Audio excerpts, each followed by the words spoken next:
Good morning, good afternoon, and good evening all. And today we are here to celebrate and reflect on International Youth Day, commemorated on August the 12th every year. This year's theme was Transforming Food Systems, Youth Innovation for Human and Planetary Health.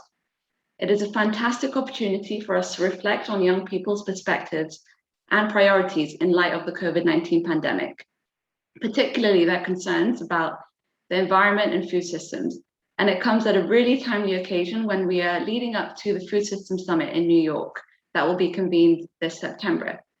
As young people, our voices need to be heard, and particularly if we are to achieve the Sustainable Development Goals and leap forward fairer from COVID-19.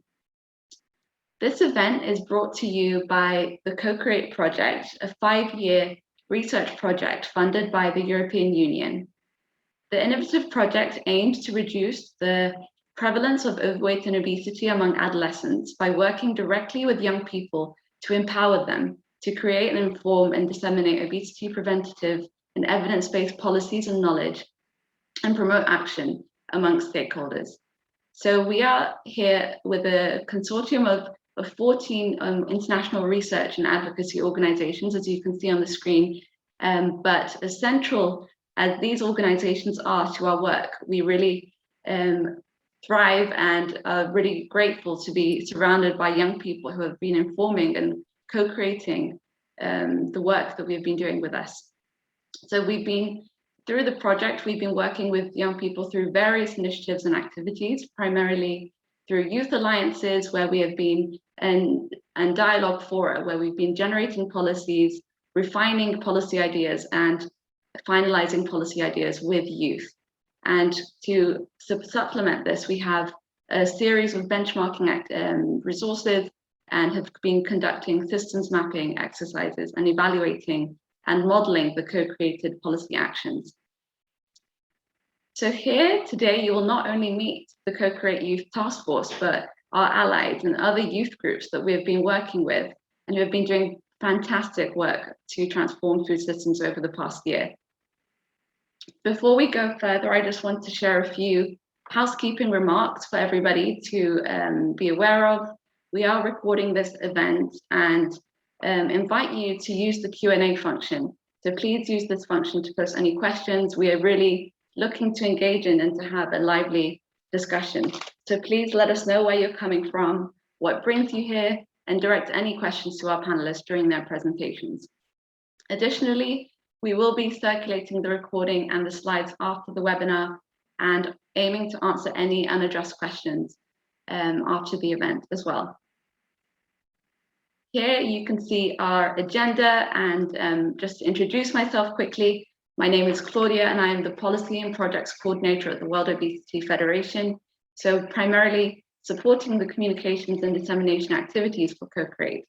And on the agenda, we will be followed shortly by a presentation from Margaret, followed by a panel discussion on different activities at both local and international level that youth have been convening in this space, but also hearing about the actions that should be prioritized moving ahead. So I won't take up any further time, and I'll hand it over to Margaret Catanaccio, Project Associate and Vice President at the Press, Save the Children Norway. And she has been coordinating a lot of the youth activities with us in the project, and is also Vice President of the Norwegian Youth Council. So Margaret, the floor is yours. We'd love to hear from you. What does meaningful youth participation mean? Thank you so much, Claudia. It's an honor to be here, and happy International Youth Day, everyone. As Claudia mentioned, my name is Margrethe, and I work with the Co-Create Project. I work with the really meaningful youth participation in the project, and I'm really happy and excited to be here to share my thoughts on what really meaningful youth participation actually is and what it entails. So that's the focus, but I think we'd start off with the video on the next slide. Thank you.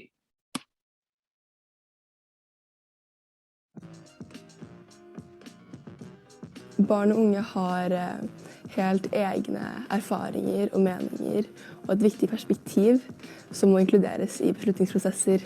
Barn og ungdom jo tross alt fremtiden. det som mennesker, liksom. Det er viktig at lederne i landet hører på. Det er jo viktig fordi at barn og unge er jo fremtiden. Og altså hvis man ikke hører på meningene til de som skal ta over landet, så det kommer jo ikke til å gå. Det er viktig å høre på barn og unge, fordi vi er tross alt over 20% av befolkningen, og det er et demokratisk problem om vi ikke blir hørt. I tillegg til at det bryter konvensjoner som barnekonvensjonen. Altså, hvis ikke man hører på barn og unge, så kan det jo, jeg vet ikke, hvis ikke vi får frem vårt syn på ting, så kan det godt være at de ikke tenker så mye på oss når de skal fatte beslutninger. Og det ville jo vært en stor sorg, da. Det ville vært veldig synd.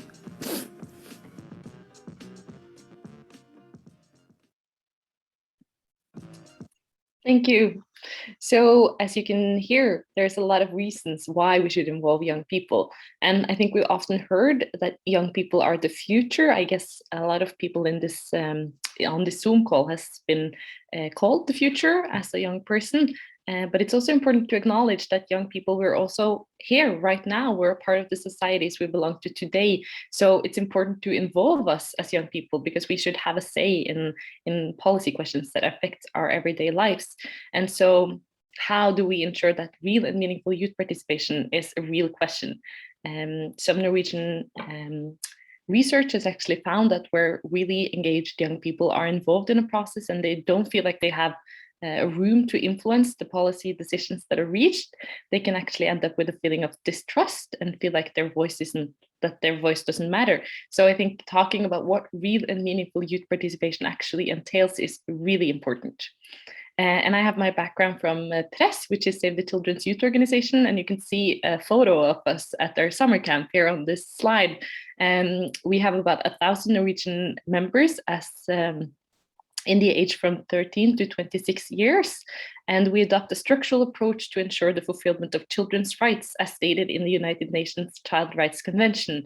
And one of those rights is the right to be heard, because the Children's Rights Convention states that all children under the age of 18 have a right to be heard in questions affecting their lives.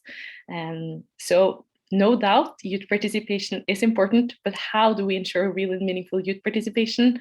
Next slide, please. Thank you. So I wanted to start by sharing the 5 principles for real and meaningful youth participation that we in Press base most of our work on. And these 5 principles are independence, knowledge, representation, information, and continuity. And I wanted to break them down one by one and just go through what they actually entail.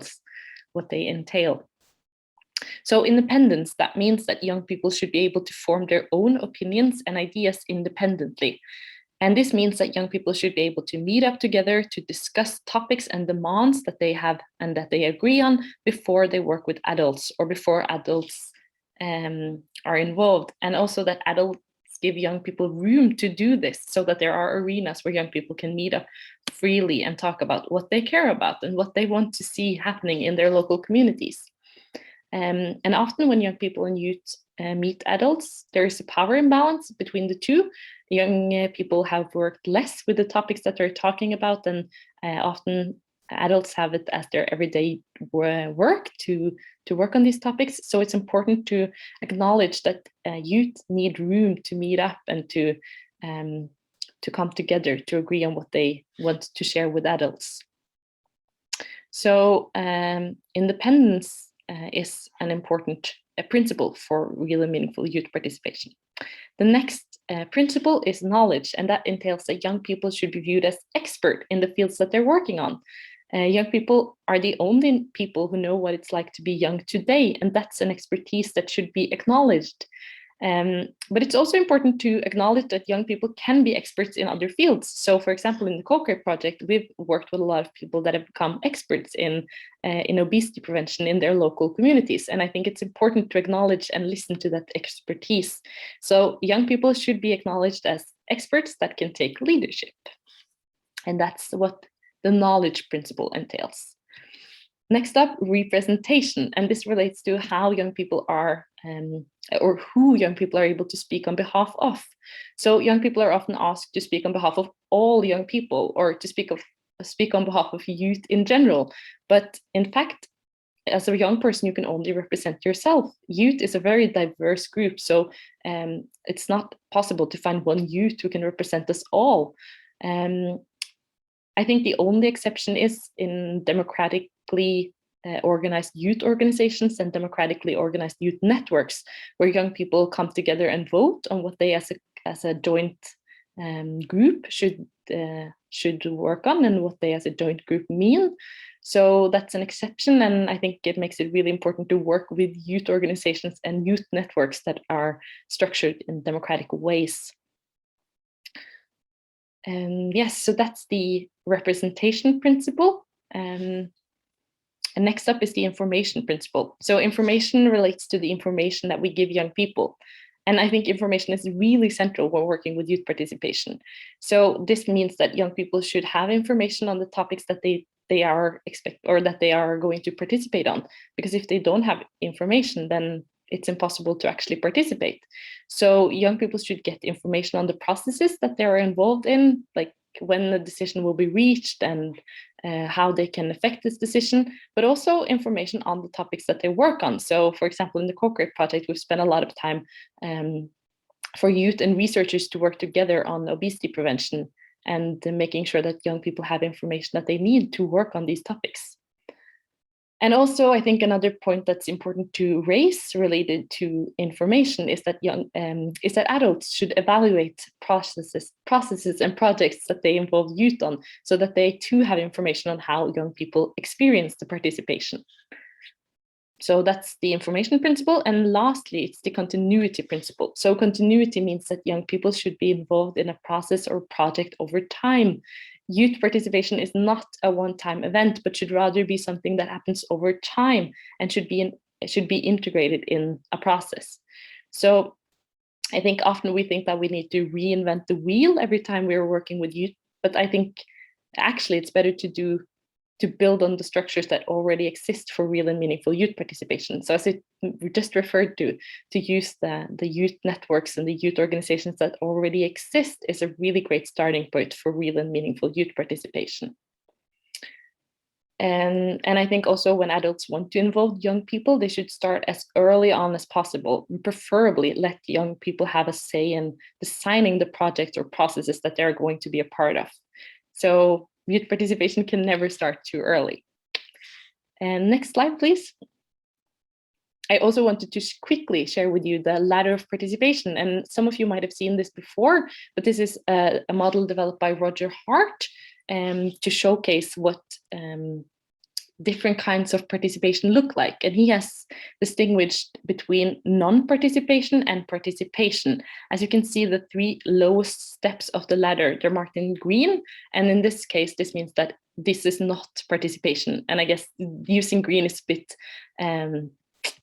a bit hard to understand. Green often means go or good, but in this case, green is marked as non-participation. And at this stage, Roger Hart states that young people are involved mostly for show. So this means that young people do not understand why they're involved or what the aims of the process that they're a part of is, and they cannot affect the outcomes of the process. So an example can be a case where random young person is invited to sit in a panel and talk about a topic with limited time to prepare. So he or she becomes a youth alibi and is mostly there so that adults can say that they've listened to young people, and not actually to have like a room to affect the decision. So what is really meaningful youth participation according to this model and according to Roger Hart? Hart states that 4 things are important to ensure real and meaningful youth participation. Firstly, youth need to understand the intention of the project they're involved in, and they also need to know who invited them to participate and why they were invited to participate. Participation must be voluntary, and young people must understand what their participation implies. And lastly, and maybe most importantly, I think this sums up pretty much everything I've had to say today, young people should have a meaningful and not decorative role so that they have an opportunity to actually affect a decision. And are not just part of the process for show. So I think that's the time I had today. And I think the topic of really meaningful youth participation is really wide. And I think there will be panelists picking up on this later also. But thank you so much. And I look forward to listening into the rest of this event. Thank you so much, Margaret. And I think you raised some really excellent points. Particularly what resonated with me was the referral to involving youth beyond simply one-time events. And I can't stress that enough, but also the fact that there's huge room for ideas to flourish when you provide young people with frameworks and tools that they can then sort of take in their own space, build upon, and come up with their own ideas. And we need to listen and to hear young people's voices more. So I'm delighted to sort of move on now to our next speaker and moderator for the panel discussion, Tasha Makayakura.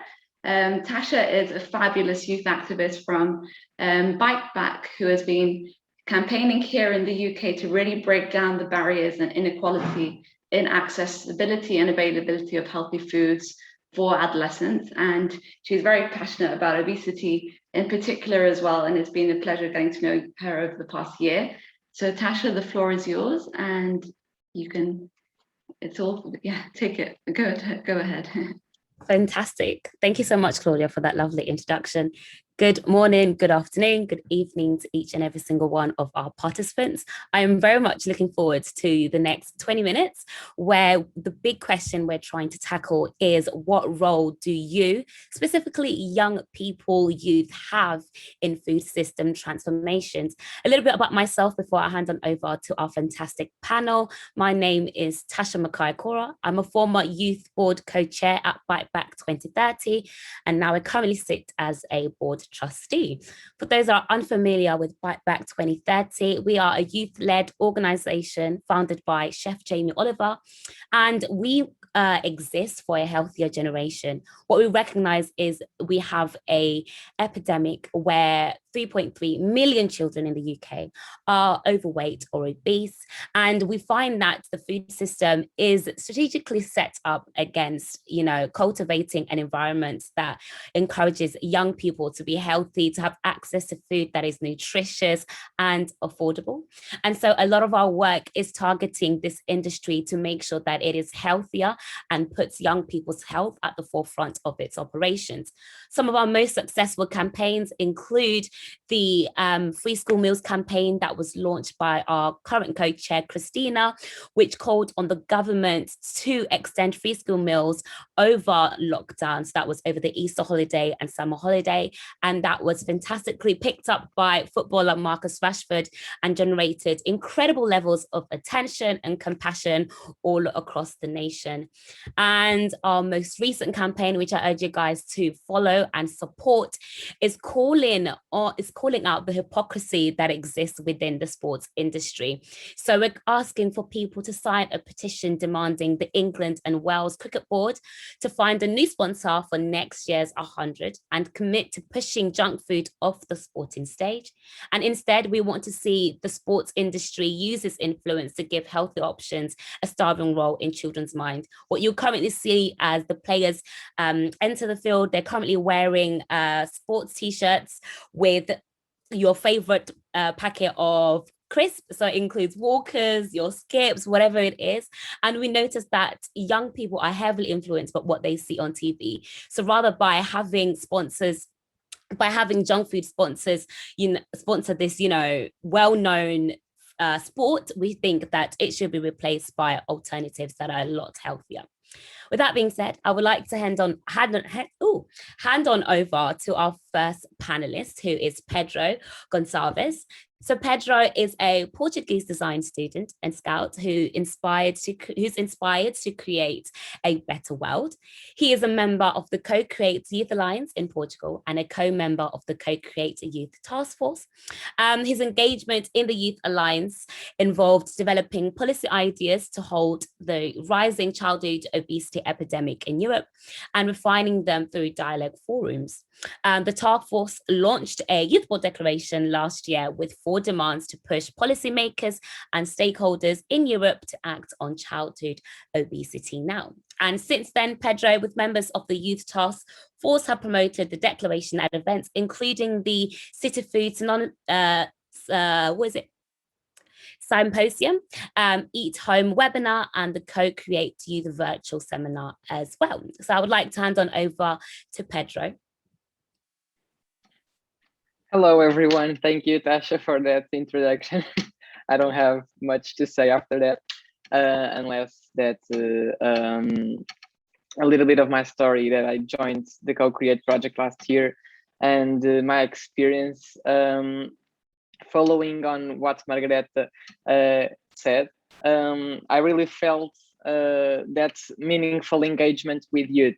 Those 5 principles were really implied with the task force and with the youth alliances, and we were able to, with the knowledge, with the information, and with the other 5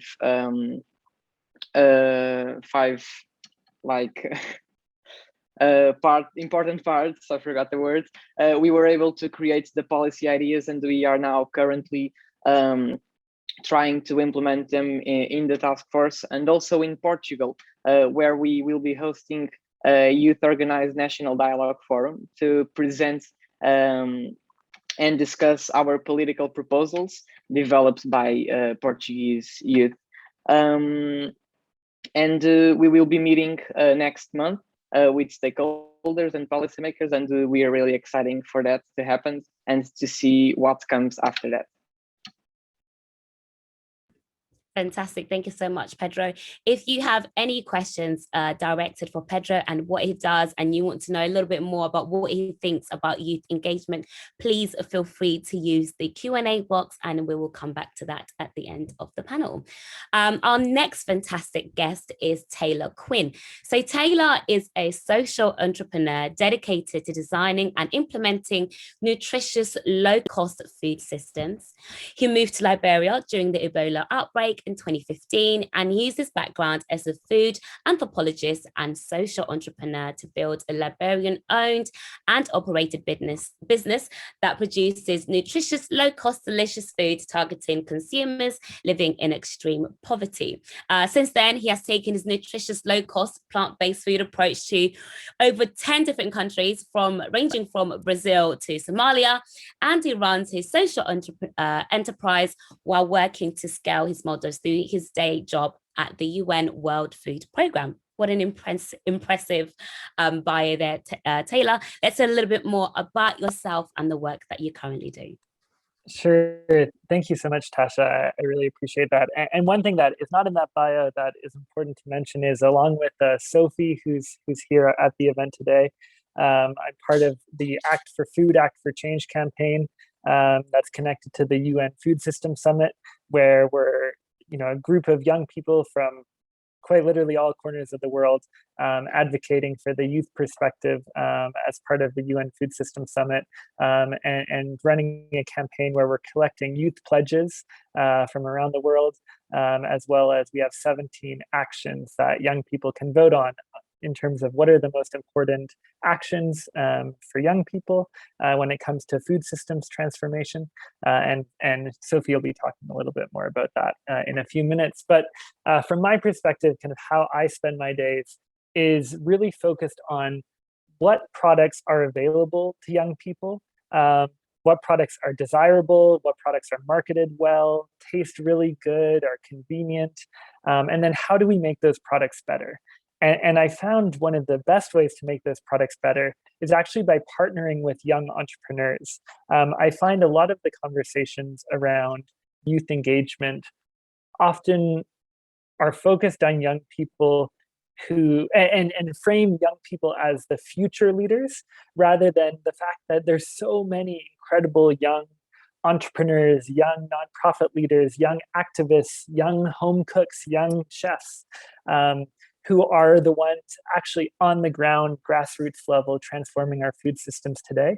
And so my focus is, how do I identify ambitious young leaders in our food system, and how do I support those individuals to develop new products to take to market, adjusted existing products. So, for example, took to market a line of instead of plastic packaging, banana leaf packaged snack bars in Congo, and have 16 women-run businesses across Congo who are producing that product.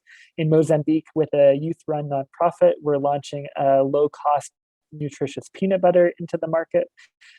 So really trying to identify young people who are not just the leaders of the future, but the leaders of today. And I think we, again, have a lot to learn from the young people who maybe don't always have the time to join all these high-level dialogues, but are the ones day in and day out, sweaty, dirty in a kitchen or in a market or on a farm, who are the ones really creating food systems change today. Thanks, Tasha.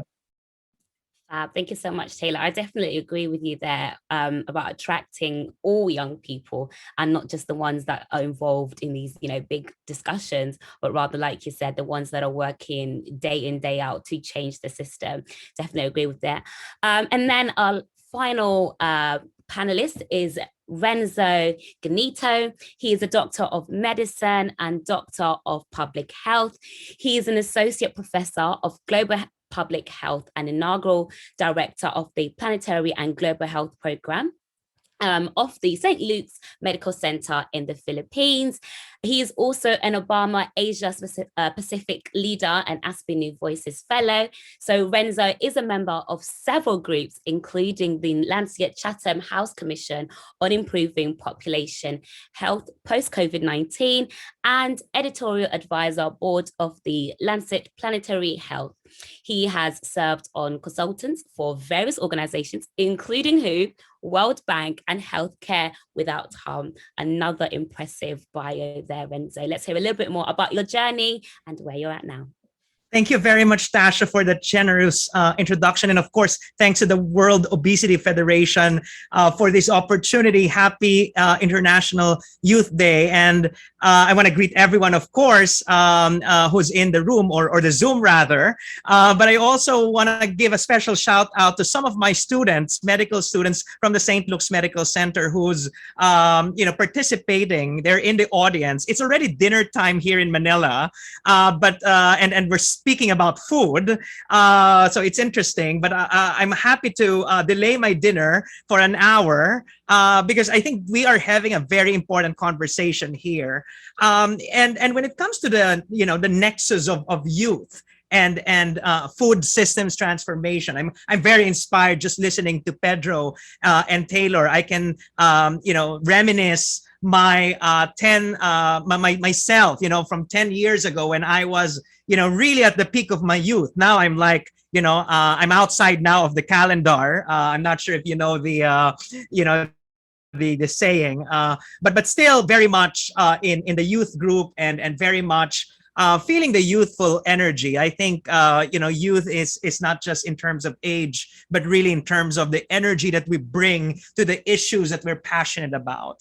And what am I doing now? You mentioned, Tasha, I'm leading this Planetary Health program in the Philippines. Planetary health is this new powerful concept that brings together the health of people and the health of the planet. I'm a physician by training, as you've said, but in this day and age of COVID-19, of future pandemics, of climate change, biodiversity loss, rising obesity, antimicrobial resistance, all of these issues that are at the nexus of the health of both people and the planet, we doctors and I think this rings true also for all professions, we cannot anymore just focus on the health of the people and ignore the health of the planetary patient. And so people and planet are really our patients in this day and age. And I've been working hard in terms of promoting and advancing this new exciting field of planetary health. I invite all of you to join this movement, this new force, which will really transform the way we do things in the world. And part of it is the transformation of our food systems. Food is really central in the planetary health discourse. If we change the way we consume, we eat, then we can ensure that we have less pandemics in the future, healthier kids, more nutritious diets, but also a much more stable climate, because we know that the food system is also emitting a lot of carbon to the atmosphere. And so maybe I'll just stop there, and I look forward to our conversation. Thank you. Fantastic. So much I want to tap into there, Renzo, but this is an opportunity for our participants to ask all the questions. So I do urge each and every single one of you to use the Q&A function as much as possible. So as I mentioned earlier, the point of this panel, and if we can have Renzo, Taylor and Pedro pop their cameras on, the point of this discussion is really answering the question, what role can youth play in transforming food systems? Our generation of youth is the largest in history and has a valuable role to play in making our food systems more sustainable, more resilient, and more effective. And to build back better following the setbacks triggered by COVID-19, we need to create better food systems that meet the needs of the poorest and the most vulnerable. So let's really just head on over to Pedro and get your perspective as to what role you think young people can play or should play in transforming food systems. And then we'll head on over to Taylor and Renzo. I think the role we should take and the role we are trying to take is to be part of these projects that try to pick up with youth, get engaged with them and hear their opinions. It's the thing we have been talking about, and that we are saying in the Co-Create project over and over, that if a subject has to do with youth, if a political issue has to do with them and us, we should be involved, and we should be asked for our opinion and what's best and what's not best, why this is not a good idea, and because we have that perspective. Yeah, I definitely agree with you. One of the reasons why I joined Fight Back was because it was a youth-led movement. A lot of the time we see that discussions about young people often had with adults. So it's now adults talking about young people. And I find that really absurd that there's not a single young person invited to the discussion. And so, like you said, when you're having a discussion about young people with young people, you're better able to get a better understanding of how they experience the food system and therefore come up with more appropriate solutions. So I definitely agree. Let's head on over to Taylor. What role can youth play in transforming food systems? Yeah, thanks, Tasha. From my earlier comment, I think it's not a question of what role can youth play, but youth are already leading change on the ground in so many of our communities. Many people on this call are good examples. And so how do we amplify the existing work and create easy ways for young people who maybe don't have many hours of their week to engage in kind of some of these high-level conversations, but how can we create easy, simple ways for young people to get engaged? And then one other point to add is that I find we do generally quite a good job of engaging young people who come from the nonprofit or, broadly speaking, the public sector, and have a more of a public sector background in youth dialogues and youth discussions around food systems. But right now, at least the circles I run in, we do a really terrible job of engaging with young people who are inside the world's biggest food companies, fighting the good fight from kind of intrapreneurs versus entrepreneurs. And so we need those individuals who are young, but who are working kind of inside the food system, whether in agriculture, in consumer packaged goods, working for the world's biggest retailers. So where are those youth voices who have that private sector experience and can speak to the challenges of transforming food systems through the private sector? Thank you.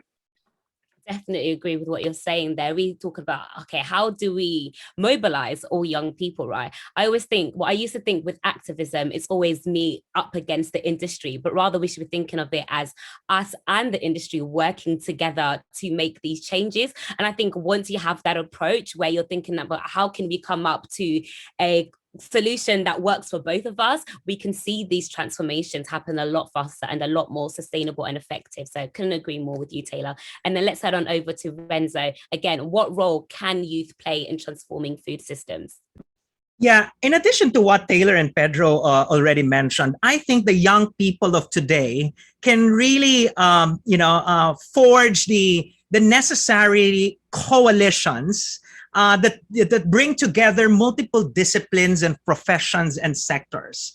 The food system is so important to be left to the hands of a particular discipline alone. We can't just rely on whether it's the agriculturist or the environmentalist or the nutritionist. We need to bring multiple disciplines together. And that's what excites me about this new concept of planetary health. Because in planetary health, we human doctors or doctors of human beings, medical doctors, we're quite outnumbered because we actually work a lot with, veterinarians, or economists, or even innovators, people in the digital, space. We really need the expertise of different kinds of professions. And there are a lot of smart young people around the world who actually bring these different, diverse, disciplinary expertise. And so I think that the young people of today, if we really want to transform our food systems for healthy people and healthy planet, we have to come together and bring every discipline that is necessary, even the social sciences. I think we always, forget about the sociology and anthropology. These are critical for us to understand how can human systems create new food systems that are good for people and planet. Fantastic. I'm a sociologist myself, so I'm really happy that you've mentioned that in your answer there, Renzo. So I've got 3 questions. Hopefully we have enough time to just dab into them really quickly. The first one is for Pedro. So as we mentioned, the Co-Create Youth Declaration makes 4 demands for policymakers and decision makers to act on. Out of those 4, which one in particular do you think is the most important, or at least which one are you most passionate about and why? I think the one that I'm most passionate about and the one that I think will make a long-term change is the education one, where you would educate and provide healthy food to children at schools. Because if we start by the beginning, educating children and then educating young people at schools, the place they spend the most time of their day when they are at school, if we educate them in a practical, theoretical, and in a cafeteria and bar way, they will be involved in a new system given by their countries, by their schools, and they would probably take that system to their homes, whether they live with their parents or when they move out and live alone. And that way, picking up the different knowledges and futures that children have, they will have a healthier future. I couldn't agree more. Often I feel let down by the education system because a lot of what I know about nutrition, healthy eating, healthy lifestyles, I certainly didn't learn it at school. Either my parents or friends or me talking to my peers. Through that, I've learned what it means to be, healthy and have a nutritious diet. So I definitely agree that making sure that the education system is educating people, young people especially, on what is health and what can we do to make sure that we're able to sustain that over a very long period of time. I like that a lot. And then I've got a question for Taylor. So the question is, you were joined by business representative from Oatly, Bayer, and other Acts for Food youth leaders for an affiliated side or session dialogue at the UN FSS pre-summit. Can you tell us a little bit of any of the key takeaways, golden nuggets from the session? What was the theme of the dialogue, maybe? Yeah, so the theme of the dialogue that we had with leaders from one of the leading startup companies at Oatly, one of the biggest agriculture companies at Bayer, and then the world's biggest food service company, Compass Group, was really to have not only a one-way dialogue of young people communicating with executives from the private sector, but also to have private sector communicating with young people and to really have the back and forth.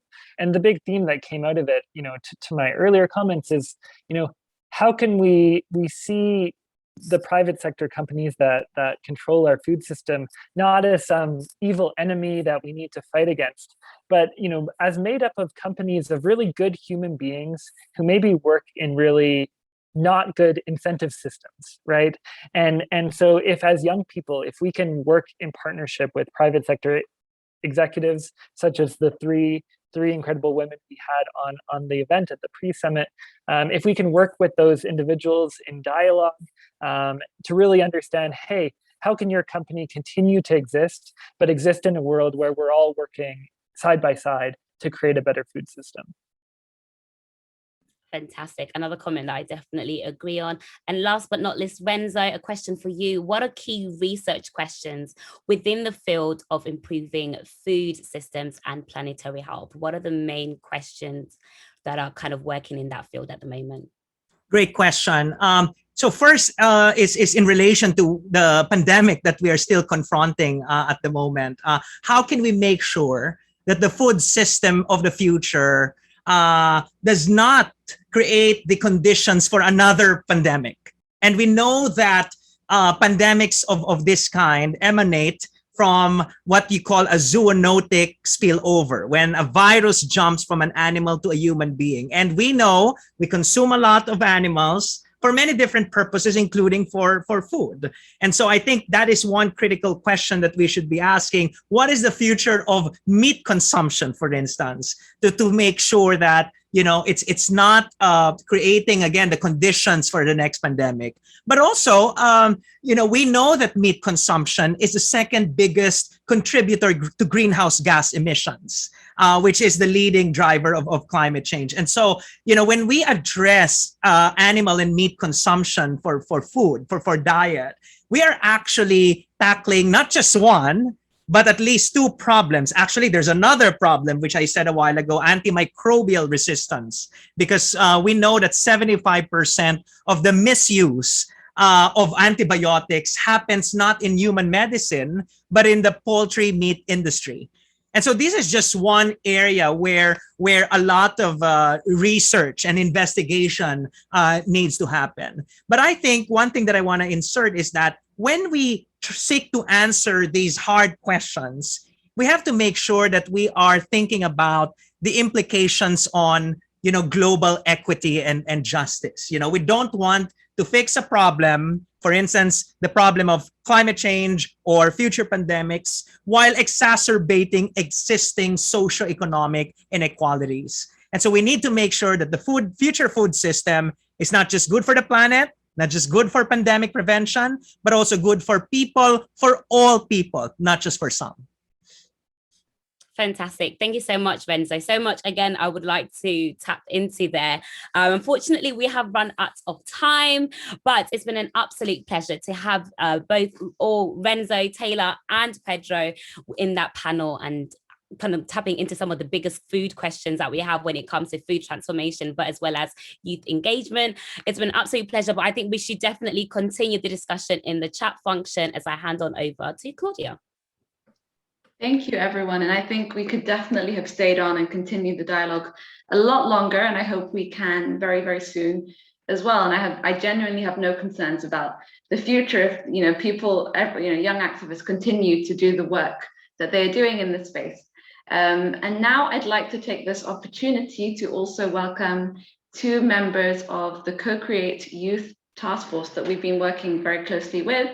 We have Zuzanna Brudzinska from Poland, who is an aspiring medic and in Poland and a member of the task force, but also she was diagnosed with type 2 diabetes, which has really sort of instigated her passion in this field and to sort of continue spreading knowledge and awareness on the topic. So Zuzanna, the floor is yours. Thank you, Claudia, for this introductory part. But I was diagnosed with type 1 diabetes. That's a little remark. But as Tasha has already mentioned previously, the official declaration, which was adopted last year in November, contains four statements, four different but equally important statements, which will hopefully help with eliminating or minimizing the obesity problem among children and youth in the foreseeable future. And today we are going to present to you 2 of these 4 demands with Mafalda. I myself have chosen the second demand, the one that Pedro has already mentioned, and the one which is provide all children with high quality practical-based food and nutrition education in school, and with a healthy school cafeteria. I simply think that if such a demand is introduced, it will enable young people to take the first step in order to change their nutritional habits, maybe not drastically, but at least to some extent. And what is even more important, gradually. Secondly, I am perfectly aware that in Polish schools, there's no subject which would teach children or youngsters what a healthy diet really is, and how to prepare nutritious meals in the fastest, in the easiest, or in the cheapest way. What is more, not every student, especially when we speak about high school students, because younger children usually have the opportunity to eat lunch in a canteen, but not every high school student in Poland is provided with lunch in a cafeteria. Actually, the majority of my classmates eat lunch either at home or in town, so it's a daily basis for them. And the last thing that I wanted to share with you today, when it comes to my personal experiences, like every student at my primary school, I was provided with lunch in a cafeteria, but I remember that many of my peers didn't really want to eat in our canteen because they found that food unpalatable, and they didn't fully understand how important lunch as the biggest meal of the day was for their healthy development. Such a situation should never take place, in my opinion, and so I believe that young people should be educated how huge impact a diet has on their general well-being. And yeah, that's all from me. Now I will give the floor to Mafalda, so thank you. Thank you, Susanna. And you raised really, really important points. And we know that school settings are a really sort of key environment in our approach to addressing, in our efforts to addressing childhood obesity, both in terms of influencing our consumer choices, but also in terms of the through marketing, but also provision of healthy food and education to students. But as you introduced Mafalda, I'd like to give you the floor. Mafalda is also from the Co-Create Task Force, and will speak about another demand of our youth declaration, and is in Poland, in Portugal at the moment. So good evening to everybody. Thank you so much for the lovely presentation, Claudia. And I'm here to talk about one different demand that is related to physical activity. And it says a lot to me because I feel that physical activity usually tend to be left out when we are talking about being healthier and more active. But I think that sometimes we forget about this very important area in our life, and we tend to focus only in the eating healthy food and so on. So I want to share some words with you. So since I'm young, I've always heard that physical activity is very important, that keeping an active lifestyle is vital for your well-being and for your health. But since I'm young, I know that playing a sport is not cheap.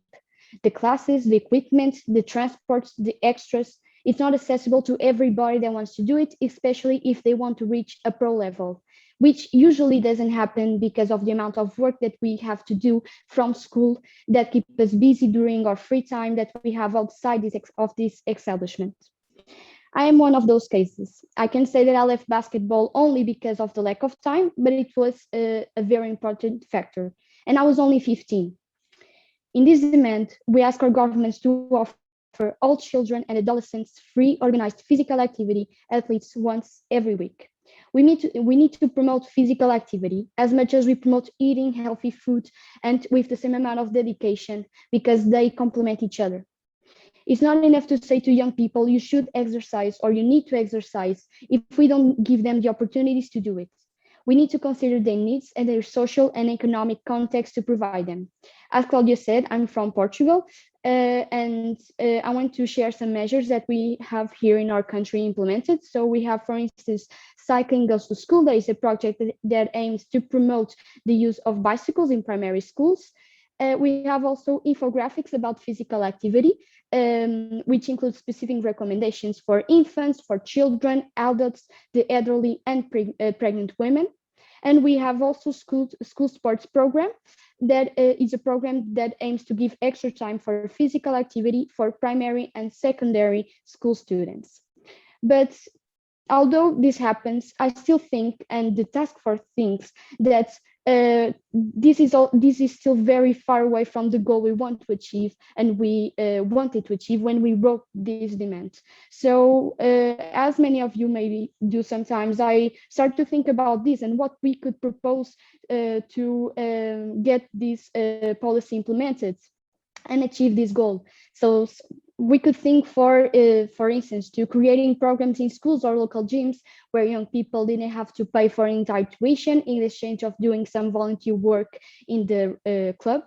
Reduce the amount of work given in schools to teens, especially under the age of 15.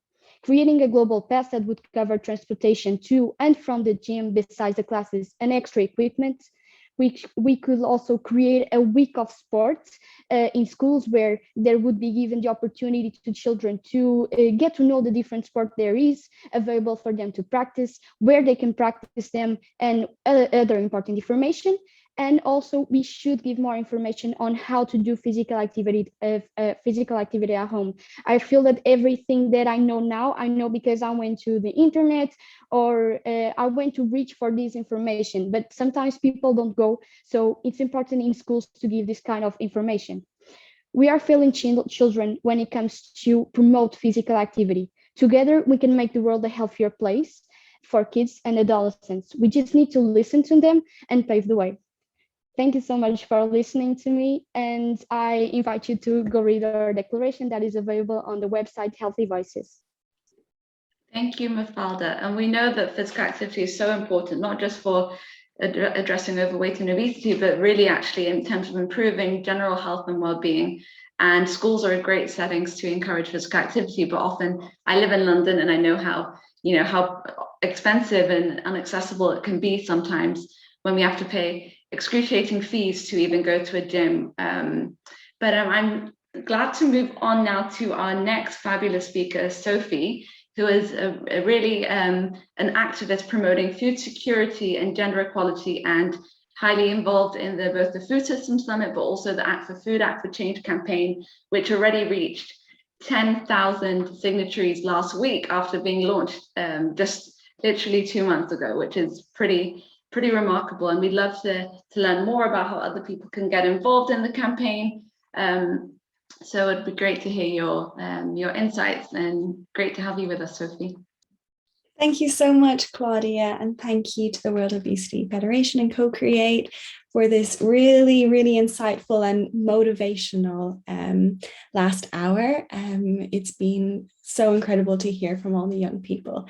So yes, the United Nations Food Systems Summit is coming up in September.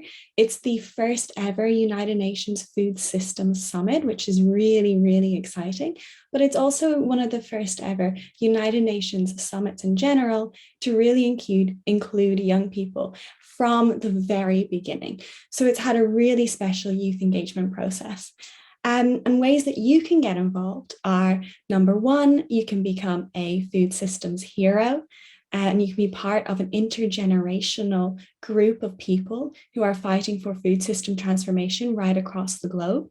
Number two, I'm very lucky to co-chair the Youth Liaisons Group to the United Nations Food Systems Summit. This Youth Liaisons Group is the first of its kind in terms of UN engagement processes. We are a self-initiated and a self-run youth group. that is directly linked to the United Nations Secretariat. And we are in charge of ensuring that young people are part of all engagement processes in the lead up to the Food Systems Summit in September in New York. And you can be part of this group too. You can message me on Twitter. I can put my handle in the chat box in a little while.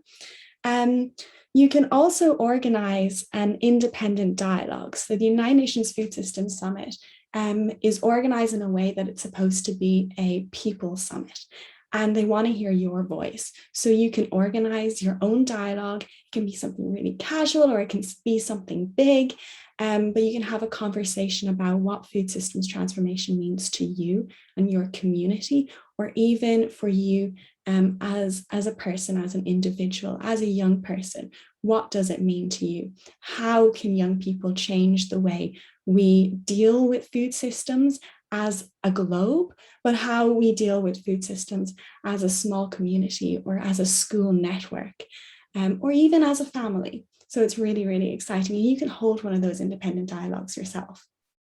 Another thing is the United Nations has set up a community platform, and this community platform works a little bit like any social networking site, but it's specifically for food system transformation. So you can take part on this community platform. It's completely free. You set up your profile, and what I really urge you to do is join 2 different networks. The first network is the youth community, which I'm very lucky to organize, where you can meet, I think, about 1,000 young people who are committed to food system transformation. You can be part of a community that is really reaching people on the ground, but also at a global policy level to create food system transformation. And I also want to encourage you to join the Act for Food, Act for Change community platform. So the Act for Food, Act for Change community platform is a platform for the Act for Food, Act for Change campaign, which Claudia mentioned. And the Act for Food, Act for Change campaign is a youth-led and youth-initiated campaign that was launched in May. And it's led by a group of 27 young people, including myself and Taylor, who's here on this call. And we're a group of young people who decided that what we really need is a place for young people to take the lead when it comes to food system transformation. So we came together and we set up our campaign, Act for Food, Act for Change. We wrote a pledge. We wrote a pledge that listens to the voices of young people, no matter your country, your religion, your culture, your language, the food you eat, or the people you surround yourself with. We hope that it speaks to every political sphere as well. We wrote this together as 26 young people, and it is translated into many different languages. And its aim is to galvanize food system transformation through youth participation. It's an intergenerational pledge. Right now we have over 10,500 pledges from young people and youth allies from right across the globe. And we're bringing this pledge to the United Nations Food Systems Summit in September. But when we were writing the pledge, we realized that we don't want it to just be a pledge. We don't want it to sit online and be a nothing, just gathering signatures. So as Taylor mentioned, we reached out into our youth networks and we asked young people, if you had a policymaker or a business decision maker right in front of you, what would you want them to do? And what can you do yourself? What can you commit to as an action for change as a young person? So we gathered these 17 actions for change, and they're currently being voted upon on the Actions for Change website. And we're going to bring the top 5 priorities to New York to the summit. And we're going to ask decision makers, are you with us or are you against us? Because we have over 10,500 young people and allies committed to change. And will you change with us? What's really special about these actions for change is that we can also break them down into regional aspects. So I can see as a youth in Ireland what young people in Ireland are committed to changing, but I can also see what young people in Kenya are committed to changing, China, Nigeria. It's really, really exciting process. And what we're seeing is we're seeing that the #1 youth priority is ensuring that everybody everywhere has access to safe and nutritious food at all times. So it really also does link in to Co-Create's own youth asks, which is really, really exciting to see.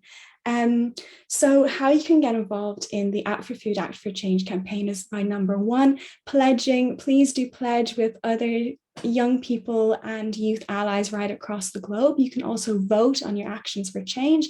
We also have a really, really exciting youth network called our Act for Food, Act for Change Youth Advocates. And this is a group of young people who want to take it a step forward, a step further than taking the pledge and voting, and actually become a member of our Act for Food, Act for Change community, where we can all take changes and actions to transform food systems together. So on the back of that, I'm going to hand it back to Claudia. Thank you so much, Sophie. And I encourage everybody to go and pledge and to vote for the actions that mean something to them. I think we know from a lot of the speakers on the call here what they are very passionate about. And I'm really looking forward to hearing, seeing the results of what has been received the most votes in the coming month. But to wrap up today, I'd like to introduce my colleague Margot Neveu, Senior Policy Manager at World Obesity, who has been overseeing the global advocacy and childhood obesity portfolios and involved in the Co-Create project as well. So I'll give the floor to Margot to shine some light on some of our youth activities and at the moment. Great, thank you, Claudia. And I'll be very brief because I'm very conscious of time, but I just want to say, first of all, a huge thank you to all of our participants and our speakers today for an incredible session. I thought it was really inspiring, and I just wanted to share two key reflections from me. So I think one of the key first points I would like to flag is that, yes, we do talk about young people being the future, but we also need to remember, as most of our speakers said today, that young people are also here right now. We have a lot of very skilled and experienced youth on the ground at the grassroots level who are very committed to change and supporting changes in the food systems today. So we really need to leverage that. And I think another thing that we have seen is that the UN Food System Summit in the past year with COVID-19 has really ignited a sense of urgency among young people across the world.